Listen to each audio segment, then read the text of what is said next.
Hey, it's Cam. Welcome back to another episode of This Might Be Helpful, and I sincerely hope that it is. I would like to discuss inner peace, but before I do, I'm going to mention the TMBH community, which is full of bonus podcasts, behind-the-scenes content, community hangouts, live events, workshops, roundtables, and a whole lot more.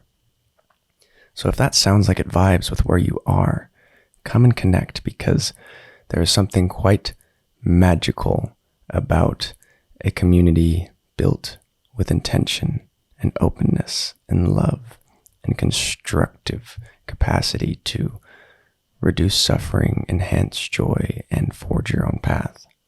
Within Taoism, there is a concept called wu-wei, which is non-action or non-doing. Now, this non-action, this non-doing is not about being a passive bystander in reality. It's not about being lazy, but rather letting go of the perceived need to control. Letting go of the ownership we have over everything that has happened and everything that is happening and everything that could happen. We are brought into existence and told to be responsible, and I do not disagree with that. We are brought into life and told to create happiness, to pursue joy, to do things that make us feel good. But this perpetual action and this idea that we need to produce and be productive in order to secure our happiness, to create that, ultimately disempowers us if we don't also have the ability to let go and surrender. For example, trying to solve a problem. When you are trying to solve a problem consciously, you are disempowering the realm of subconscious wisdom and knowledge and power that exists within you. Because when we are trying to solve a problem using our conscious awareness, we spotlight little bits of information in the brain, and we're trying to mash things together and see how they fit. But what makes them fit is all that you cannot see, all that is not directly in front of you, all that is excluded by your focus, that narrow aperture of awareness on said problem. But if you were a Taoist, then you would see that to solve these problems, all you need to do is nothing. To step back, to allow it to unfold, to allow it to solve itself, to be the witness of the universe putting it together for you. And it reminds me of a concept called Pronoia, which is the opposite of paranoia. And Pronoia is the idea that the universe is conspiring for you. That the universe is doing this for you. And when you trust your subconscious mind, when you trust the wealth of information and experience and connection and passion and intuition, and you go for a walk and you intentionally not think about that problem, you intentionally don't solve what is the source of your stress, you may find that the answers emerge, the solutions emerge, that truth reveals itself when the conditions are appropriate. When I'm trying to solve a problem, whether that be how I'm going to create something, how I'm going to deliver something, how I'm going to structure my life, how I'm going to communicate a new boundary, how I'm going to create a new product or a new service or anything to do with life, with business, with growth, with connection. When I am beginning to get overstimulated or overwhelmed with the perceived magnitude of this problem and my responsibility and ownership over figuring it out, I am not the one that figures. I am the one that is piloting the thing that figures. I am the one that rests beneath the garden of thoughts. I am the foundation, I am the essence, I am the Tao. I am the infinite wellspring of universal power, the field of potentialities. I am the source, which you are, which is, which can be only through itself, which exists as an emergent property of all that it is and will be. The conditions that have led to where you are right now are innumerable. They started at the Big Bang. And so to take ownership, oh, I should have done this, I should have done that, I could have done that.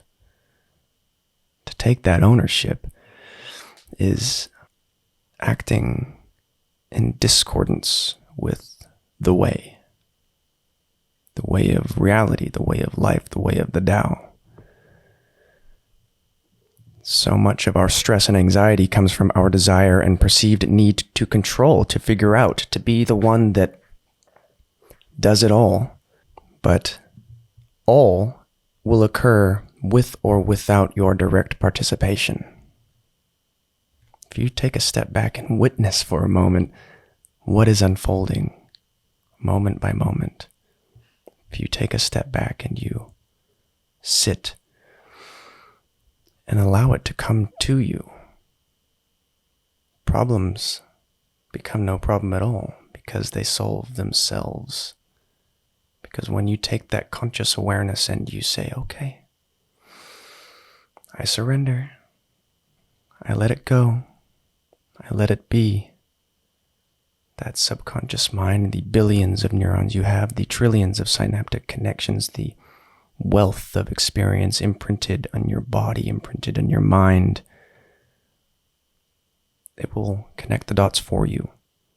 That's why you have your best ideas in the shower, when you're walking to work, when you're doing the dishes, because when you stop trying to control for a moment, the intentions that you've given your subconscious mind yield their own fruits, yield their own answers, yield their own truths, truths not mediated by the participation in thought and figuring, but revealed through our acceptance of their innate presence.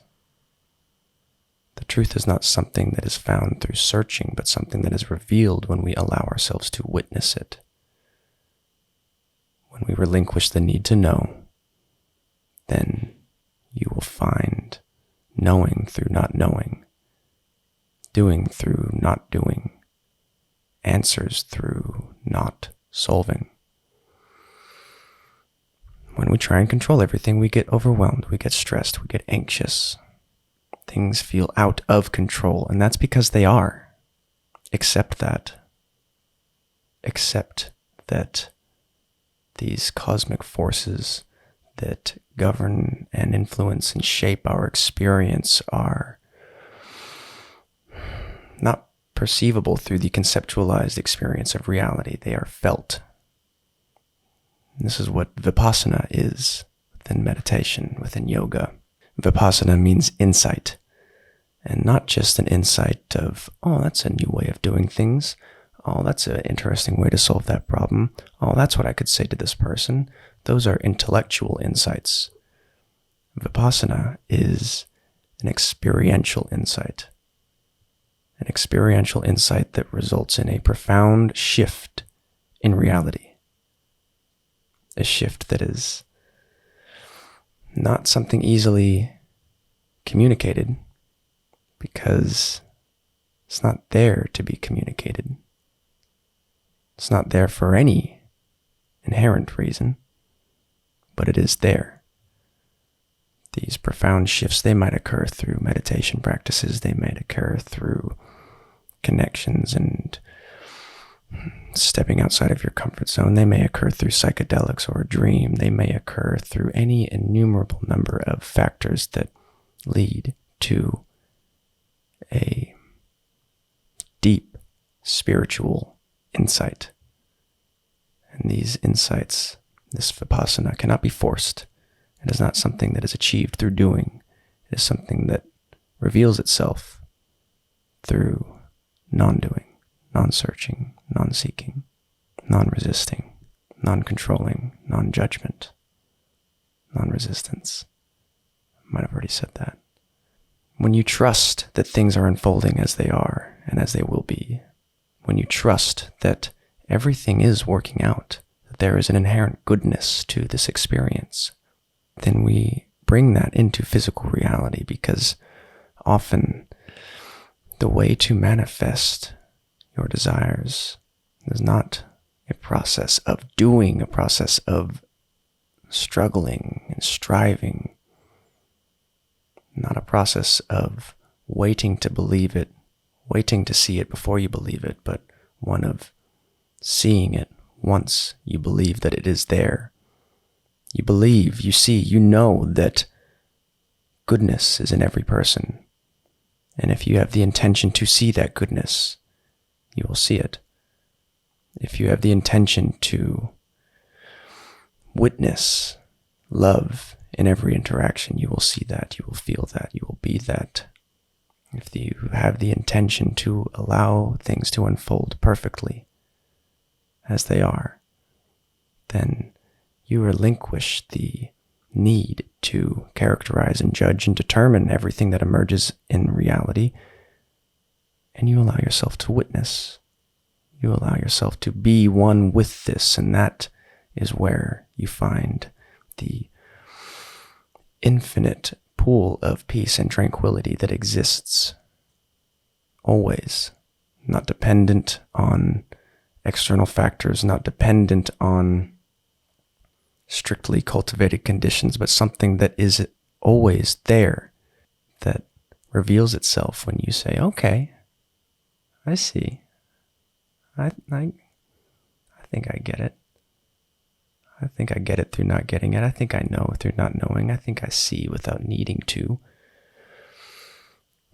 Right now, the sounds that you are hearing, whether it's my voice, traffic, dogs barking, neighbors talking, you're not going anywhere to receive that.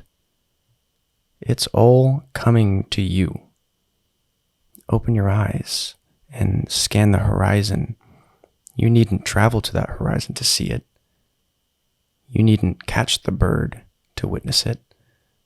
It's all coming to you. You needn't move to feel the wind on your skin. It comes to you. Because you are the space in which all of it occurs.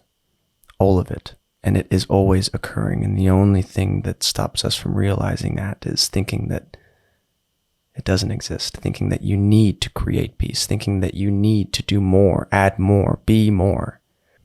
But maybe it's a matter of letting go, stripping back, allowing the barriers to dissolve, allowing the conceptualizations and the definitions and categorizations of this experience to fade away. And in their place, truth exists, not conditional. Something intrinsic, something more real than we could possibly describe with words. Open yourself up to this reality. Open yourself up to the opportunities that want to come to you.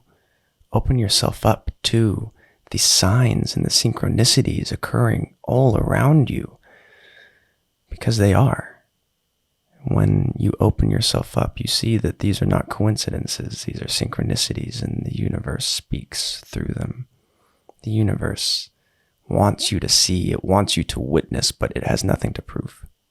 Reality has nothing to prove to you, so to walk into this life with a chip on our shoulder saying, okay, let's see what you got. I'll believe that when I see it. Then you won't see it. Non-action, not doing. It's not about being a passive bystander. It's not about being lazy. It's about stripping back the layers of perceptive distortions and allowing yourself to flow into a frictionless experience of reality. And your role in this reality is to take part, engage, participate, but above all, be open to witnessing. You might be surprised. Maybe not. I hope you have a really good week and a really good day. I wish you happiness. I wish you health. I wish you safety. I wish you security. I wish you freedom. I send you love. I send you acceptance. I send you compassion and grace and patience. And I feel you. I feel you. Just as you feel me. You're doing good. Just allow it. Allow yourself to see that. Allow yourself to be that. There's no pressure. There's no expectation. There's no destination. There is only the path. There is only the way. There is only the Tao. And there's only you. You. If you enjoyed today's episode, please feel free to leave a review. I'll see you next week.